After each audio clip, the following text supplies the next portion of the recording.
Hello, everybody. I'm Kipp Snow, Director of the Transportation Distribution Logistics Institute at the Community College of Baltimore County. Hey everyone, Mike Singer, Community Manager, Baltimore and Chesapeake Bay Ship Watchers. Welcome to a special edition of the Ship Watchers podcast.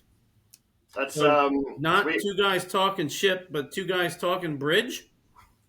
Well, the joke doesn't quite work like that very well. Come on. Yeah. All right.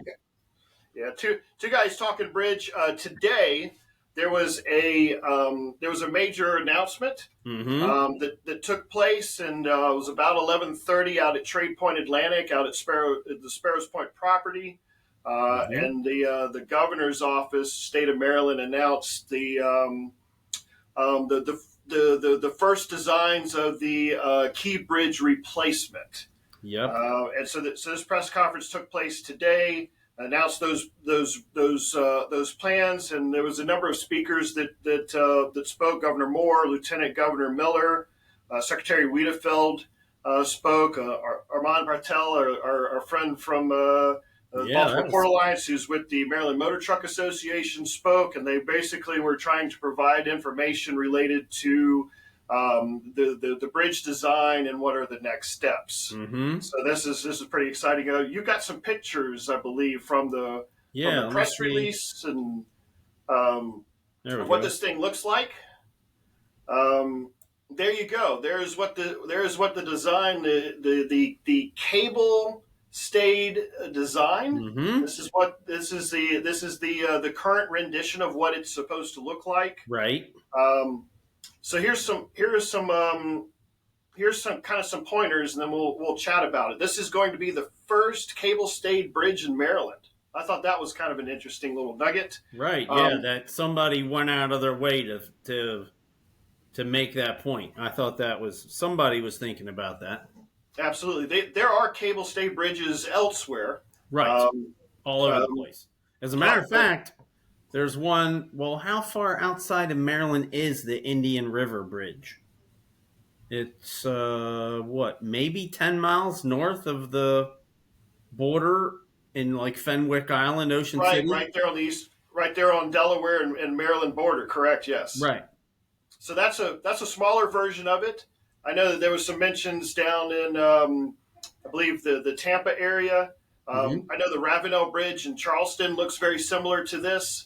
So there are some models that do exist. You notice that they do have two towers above the waterway, and this is to cover the large, increased space underneath of the bridge. So you can see that there. We'll be able to see that comparison here once we go through some photos later. Yes. There will be. So they did confirm it's two travel lanes each way, just like the old bridge. Right. But they will have upgrades to the current interstate standards with wider lanes and shoulders built into the bridge. So it is going to be wider, but it is only going to have the 4 lanes, 2 in each way. Right. And what were the shoulder dimensions? Yeah, on the outer shoulder, it's going to be a 10-foot barrier. And then on the inner shoulder, it's going to be a 4-foot barrier. And this is consistent. Significantly more than what was there on the old Key Bridge. That is correct. I don't know what they were, maybe 3 and 3 or something, or I can't remember, but it was significantly less. Yeah, 10 feet is almost enough to have like an emergency lane. Correct. Right? You could pull a truck over and still 2 lanes could squeeze by. I mean, they'd be squeezing for safety, but I think that's the intent. I know on the old bridge, I know I hugged that barrier quite a bit sometimes coming over. So, the cost is going to be some in that same 1.7 to 1.9 million figure that they originally considered, and expected the 2028 opening for that. Probably the end of 2028. The end of 2028. Because people will hear 2028 and they're going to assume January. Correct. Right. Yeah, it'll be close, but not quite. So. Well, I mean, January of 20. You say 2028, somebody's gonna go, oh, it's 2028 in January. You mean the beginning of the year? No, towards the end. Got it. Yeah, got 8 more months on there. Yeah.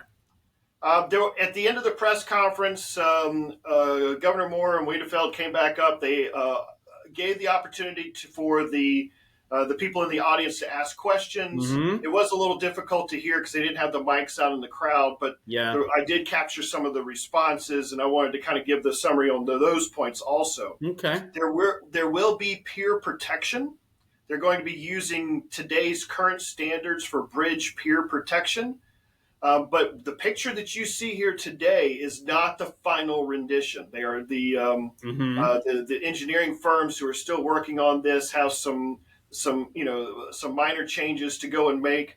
I did hear Wiedefeld say that because it's in the final design, it is quite possible that it won't be the dolphins that you see here, but it will be something similar. So this is just a rendition here, and there will be those protections in place. The bridge will be 230 foot tall from the water line. Mm-hmm. This is an increase from the old Key Bridge, which is 185 foot. Right. And then that they are trying to speed up the process as much as they possibly can, but still keep the costs from rising. And so you've got a balancing act here. You can speed it up, but there's going to be an increased cost associated with that. Right. But we also need to get the thing built so that we can utilize it. So you got to find that balance on there. And I'm glad you brought that up because I missed the speed comments. I don't know. I think that there was some concern of how quickly can we get this thing going. I think that some of it was just from general anxiety, the perception of I'm looking at the bridge today. It doesn't look like anything's happening. What's really happening? Absolutely. But the governor made a point to go and say they've already started some of these processes, which we've already talked about, with some of the soil sampling below, within the bridge footprint. Mm-hmm. Some of the other home and business inspections that we talked about in the previous podcast that benefit to go and have those areas inspected prior to the bridge demolition and building. And so those are all things that I appreciated hearing about, that they are concerned about the time and the effort, but also the cost at the same right place. Now, do you recall? At one point, now I'm not sure how long it would take me to find this, but at one point there was talk of early completion awards. But I think that's way different from throw another 25% of labor at it and increase your costs by 25 or 30% over this segment to push it. I don't think they're going to make the awards in such a way that they'll design them in such a way so that it you want to be incentivized to finish maybe a little ahead of time, but not at the cost of running. Correct. And yes, they did not mention anything about that. Right. I do remember seeing something within some of maybe the RFP or some of the legalese that came out, but they didn't mention anything specifically in the press release about that or the announcement. Gotcha. So that's kind of what we have in a nutshell. You've got some other pictures, other renditions of this. They did show a couple of different angles or versions of this during the announcement. Yeah, so this is a nice, aerial, computer generated view. So this is the view kind of from the Armistead Park position. If you were floating up in the air, if you were 500 feet up in the air, going from left to right, southbound, and from the south to the north. You can see the BGE poles on the other side to give that perspective. Yep. You can see that the lanes are connecting into the little peninsula right there on the north side in the same footprint. So this is in the same area. Mm-hmm. And then what I think is really cool is to be able to have the before and after kind of superimposed. So, like, this is the old roadway, this is the new one. Yeah, I mean, that's look at this. a Right. Look significant at height this. increase. Look at this over here. I didn't notice this. Here's the roadway here. It's almost to the corner of the truss. It's so much higher. Oh my God, look at that. I mean, 45 feet. We've known 45 feet. There's a lot about what they talked about today that we knew, but still very exciting that they feel that the design is at a point where they're ready to show it to the public. I think you and I and the people in the Ship Watchers group and the folks on the live stream camera chat, we are we're so focused on this that we forget that there's a whole bunch of people out there that really aren't paying as much attention to this. And so there's probably a lot of people that watch this today or will watch it today, and some of this is new Correct. to them. But I still feel great that we're at a point to where they were ready to kind of introduce this to the world a little bit more than that Coast Guard drawing that we talked about in Right. episode 27 weeks ago. But yeah, this is really cool to see. You can see the top of the former truss design, and then look at how high these towers are. I thought I could find those figures in the Coast Guard sketch from earlier, but I couldn't find them really quick. To see the two superimposed on each other, I think is really cool. Let's take a look at some other ones. So here's kind of the more aerial of a shot with the two bridges together. Gosh, that's so cool looking.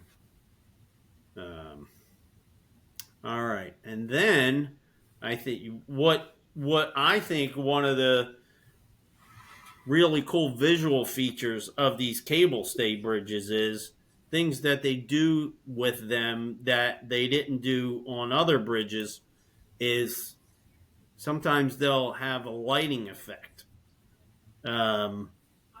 Now, like they said, this is early on. The design isn't totally complete. They're still working on it. But I wouldn't think you would tease the public with some lighting effects if there weren't going to be lighting effects. I did. All right. So on the record, I did not hear anything about lighting or anything of that in the announcement of the press release. However, there was discussion about this being a symbol of the city, Mm-hmm. that a focal point, or this is who we are. These are the challenges that we can rise above. I would not be surprised if they really did put in the lighting in the picture like you have. Can you imagine the next time that the Ravens or the Orioles go to postseason and we have a Right. purple bridge or an orange bridge, or if we have any, for any other celebration, July maybe a 4th. July 4th and a red, white, and blue bridge, that would be pretty cool looking. Mm-hmm. I'm Very putting my cool. vote in for that one. Yeah, absolutely. Yeah, call in a favor, will you? Yep. I'll see what I can do. That's not good. But that would really that would be neat. Yeah, here's another, the more aerial view in the evening. Now here they have the whole bridge lit up. I'm not Right. sure. I mean, that would be cool. You know what? Just from a driving perspective, I would appreciate the lights because I That's can remember coming over the old bridge, sometimes late and it's dark. And while there was lighting, it wasn't as well lit as I would have wanted. And mm-hmm. so maybe they will be incorporating that. Yeah, that would be really cool. So what I thought we would do now is maybe look at some differences between, that Coast Guard proposal, right? I mean, that Coast Guard thing was really about navigation, um, and having to be able to show something that's representative, but it was really about navigation, right? Mm-hmm. But of course, we got all excited because it was the first time we saw something, Right, right. anything that looked like the new bridge, right? So this is these are the kinds of drawings that we saw before.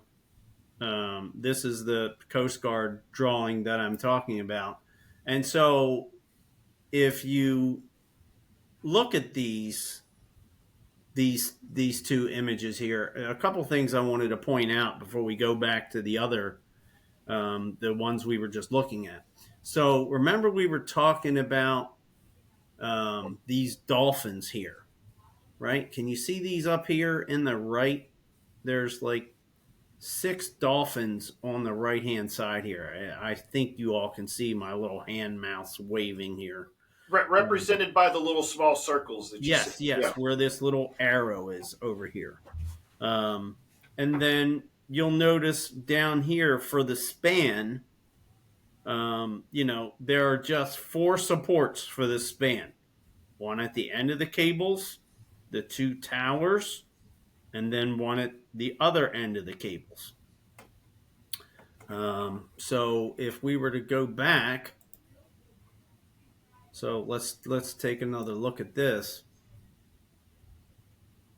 So Mm, yeah, it's interesting. They've added a support here, which is really interesting because typically right. you don't need a support here, right? Typically the cables are the support. Correct. I'm not a bridge engineer. I didn't stay at a Holiday Inn Express last night. No, I'm just noticing differences, right? Sure. No.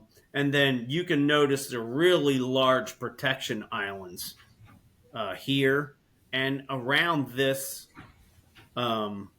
this added support here, and the same over here, a little bit harder to see. And then they have now, as Paul Wiedefield said, it might wind up being different, but then there's 2 dolphins here. So those are some interesting differences. I wonder how much goes into play with the BGE poles and the construction around it for safety, and how if that played anything into it. I can't imagine it played a lot into it, Mm-hmm. um, but I also I'm wondering if this is just a rendition to kind of give the bridge design a look, but then actually I wonder if the dolphins or the island or whatever it is that they end up doing, it would be much more involved in this because they want to use this as a kind of an industry standard because of the incident. Mm-hmm.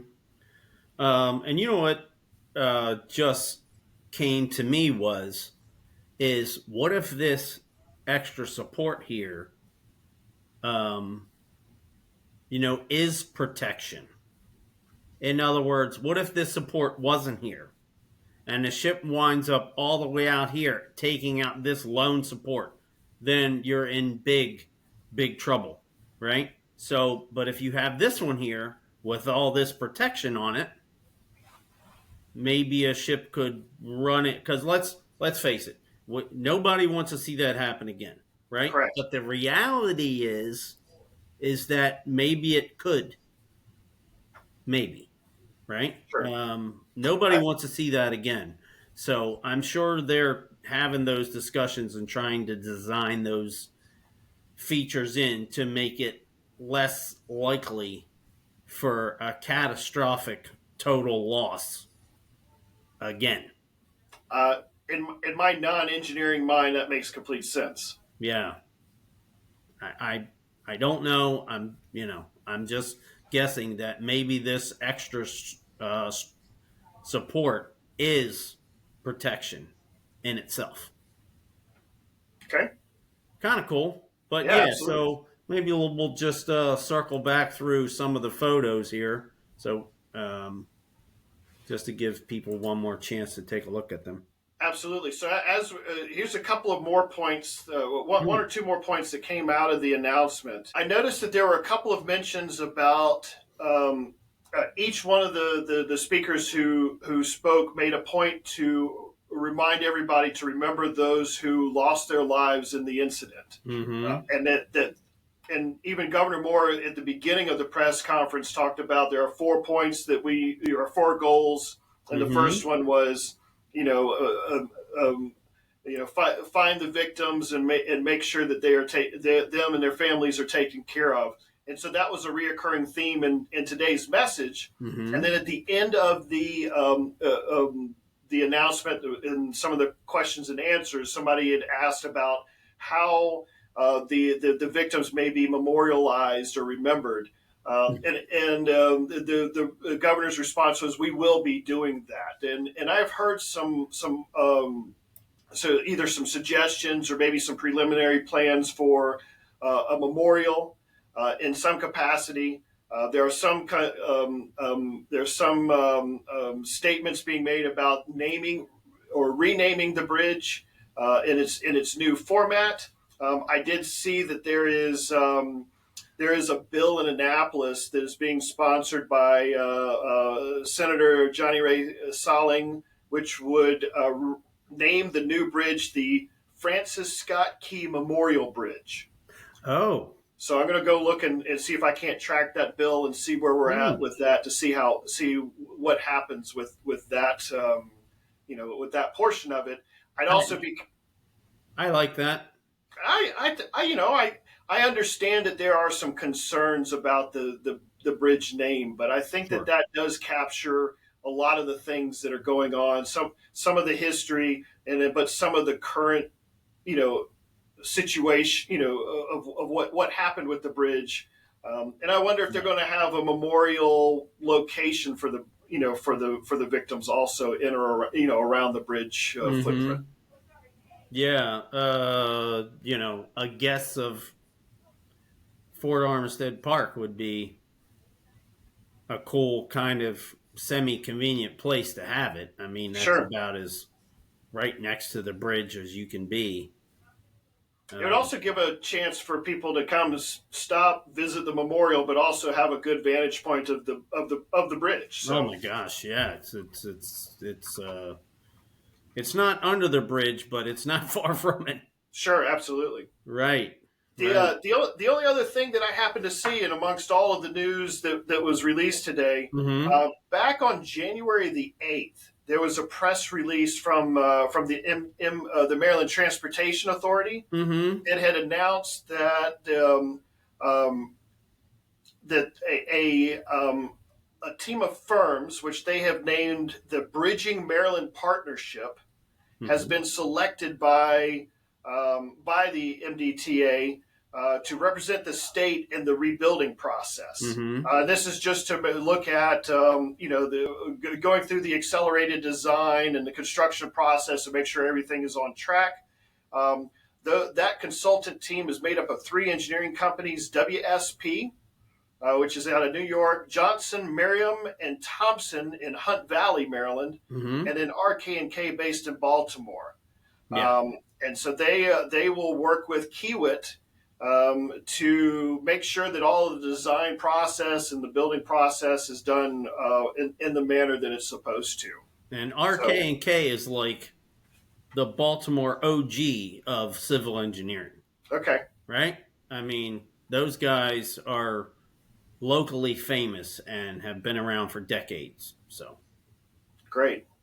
So that was in a nutshell what was mentioned in the press release and the announcement today. And so I thought it was important for everybody to have a chance to look at some of these pictures and kind of get their arms around what this thing is going to look like and start preparing for seeing construction take place. Super excited, man. Super excited. I mean, again, for us who have been paying attention,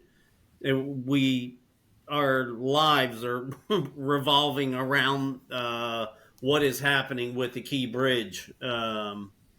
So not a whole lot different than what we thought. But again, to be able to be at a point to kind of push it out to the public, I think is pretty exciting. And Absolutely. I didn't want to leave this to the end, but when you zoom out on this thing, right, and you're just looking at it, and it's a big bridge, and it's taller, and the design is nice, right, and then you zoom in, look at how small these trucks are. I know, right? They're like little blips on the bridge. I mean, kind of illustrates a point of how big this thing really is. How massive it is, Yeah. So, and I'm kind of excited because I don't live too far from the Key Bridge. I'm probably, I don't know, 6 miles from it by water. Maybe 5 or 4 miles as the crow flies. And from my house, I was always kind of blown away that I couldn't see it. How can it be right beyond those trees over there and I can't see it? Like, just didn't make sense. My brain was having a hard time comprehending that. And with as tall as these towers are, I think I might be able to see the towers from my house, which would be pretty cool. I will say that after they built the Ravenel Bridge down in Charleston, South Carolina, in a very similar structure. This thing is massive. It dwarfs the old Grace Memorial Bridge and that existed. You can see this bridge from just about anywhere within the Low Country down there. This thing sticks up in the air. It is definitely very visible. I think that you'll be able to see this thing from most any vantage point from around the city. Right, yeah. So, to be able to have folks here at the house summer of 29 and say, hey, look over there. Look over there. Yeah. And I mean, you'll at least see, the spires and maybe a couple of cables above the trees. That would be pretty cool. All right, man. So, just wanted to update everybody. They had a press conference today. Wanted to jump on and show some folks some views. Thanks so much for jumping in and helping us do this today, Kip. Appreciate it, man. Absolutely. It was big news for today. So big news. We'll be back later on this week to recap this and then talk about what else is happening within the Port of Baltimore. Yeah. So until then, we'll sign off and we'll talk to everybody later. 3, 2, 1. Happy ship watching. All right. Or wait, shouldn't we have done bridge watching? Bridge watching. All right, everybody. Have a good one. See you in a few days.